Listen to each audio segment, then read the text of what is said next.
Hello' guys, কি খবৰ আপোনালোকৰ? ভালে আছেনে? বৰষা কিটচেনেল লাইফলৈ আপোনালোকক বহুত স্বাগতম দেই।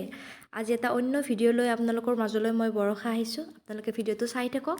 আজি ছানডে স্পেচিয়েল বুলি কি বনাওঁ, তো মই ভিডিঅ'টো এতিয়া আৰম্ভ কৰিব ওলাইছোঁ। কি কৰি আছে এয়া আজি?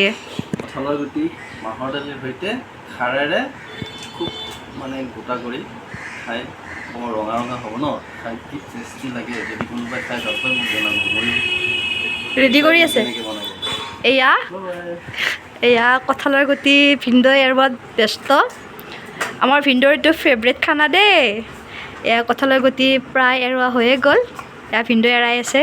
আজি খোৱাহে কথা আৰু তেতিয়াহ'লে আমি লগ পাম বাৰু খাবৰ সময়ত। অ'কে, এতিয়ালৈকে আহিছোঁ। অ'কে ছানডে স্পেচিয়েল কঁঠালৰ গুটি। ঠিক আছে, আমি দেখিম বাৰু। এয়া ভিনদেউৰ কঁঠালৰ গুটি এৰুৱা হৈ গ'ল। এতিয়া মাহৰ দালিৰ সৈতে কঁঠালৰ গুটি দি খাৰ বনোৱা হ'ব। আপোনালোকে চাই থাকক বাৰু। কোনে কোনে মাহৰ দালিৰ সৈতে কঁঠালৰ গুটি খাৰ খাই ভাল পায় জনাবচোন এবাৰ। এয়া ফাৰ্ষ্ট মাহৰ দালিখিনি ভালকৈ ধুই ল'লোঁ। লৈ এতিয়া কুকাৰত 2টা চিটি যাব দিম, যাতে মাহৰ দালিখিনি গলি যায়। আপোনালোকে মাহৰ দালিখিনি আগতীয়াকৈ যদি কুকাৰত গলাই লয় ন, তেতিয়া বনাবৰ বাবে বেছি সময় নালাগে।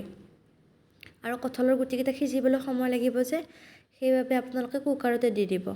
আৰু লগতে তেজপাত 2টাও দি দিব সোৱাদৰ বাবে।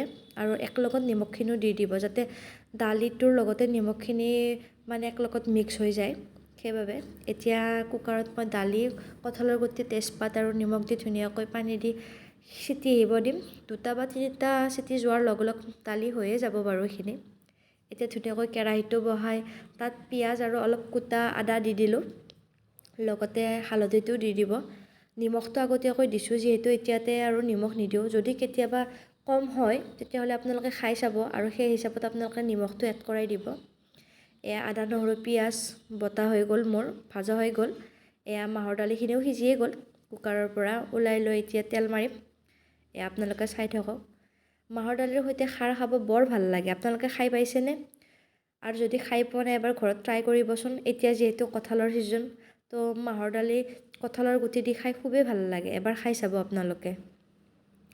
এয়া দালিখিনিত অলপ উতল আহিব দিম, আৰু ধুনীয়াকৈ ভালকৈ উতলিলে যেতিয়া গোটা গোটা হৈ যাব ন, তেতিয়াহে বেছিকৈ খাব ভাল লাগে।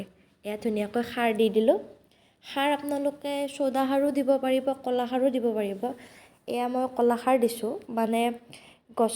কলগছৰ পৰা যিটো খাৰ বনোৱা হয় ন, আমাৰ অসমত বনায়, সেইটো আপোনালোকেতো জানেই। সেই খাৰটোৱে মই দি দিছোঁ। সেইটো খাৰ খাবৰ বাবে বেছি ভাল হয় আৰু চৌদা খাৰ দিয়াতকৈ। এয়া দালি প্ৰায় হৈয়ে গ'ল মোৰ। ধুনীয়াকৈ উতল আহিছে আৰু ধুনীয়াকৈ হৈও গ'ল মোৰ। এয়া আজি দুপৰীয়াৰ সাজটো এনেকৈ ল'লোঁ। এয়া লোকেল চৰাইৰ গ্ৰেভি অলপ আছিলে, সেইখিনি লৈ ল'লোঁ। আৰু এয়া মিক্স শাক ভাজি লৈছোঁ। জহা কুমুৰা আছিলে, সেয়া ফ্ৰাই কৰিছিলোঁ। বেগেনা পিতিকা আৰু ভাত। আৰু আজিৰ স্পেচিয়েল খানাটো হ'ল মাহৰ দালি আছিলে, তো সেই মাহৰ দালিৰ খাৰখিনিও লৈ ল'লোঁ। কেনে পালে বাৰু আপোনালোকে ভিডিঅ'টো চাই জনাবচোন এবাৰ। আৰু যদি ভাল পালে তেতিয়াহ'লে লাইক, শ্বেয়াৰ এণ্ড ছাবস্ক্ৰাইব কৰি দিব। ধন্যবাদ ভিডিঅ'টো শেষলৈ চোৱা।